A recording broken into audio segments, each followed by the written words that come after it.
नमस्कार.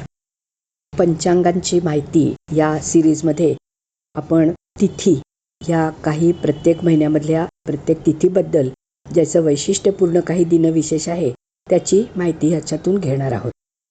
चैत्र महिन्यापासून नवीन वर्षाचा प्रारंभ होतो, त्याप्रमाणे विक्रम संवताचा आरंभही चैत्र शुद्ध प्रतिपदेलाच होतो. याला आपण गुढीपाडवा असं म्हटलेलं आहे. या दिवशीपासून श्रीरामांचं नवरात्र सुरू होतं.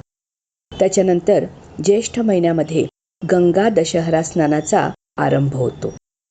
अश्विन शुद्ध प्रतिपदेला देवीच्या नवरात्रास प्रारंभ होतो, तर कार्तिक शुद्ध प्रतिपदा ही तिथी बलिप्रतिपदा किंवा दिवाळी पाडवा म्हणून ओळखलं जातं.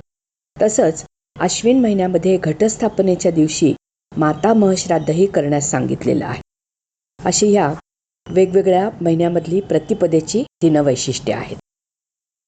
आजचा हा व्हिडिओ आवडला तर लाईक, शेअर आणि सबस्क्राईब नक्की करा. इंद्रधनुष्य वर्षा गाडगीळ या चॅनेलला सबस्क्राईब जरूर करा. धन्यवाद.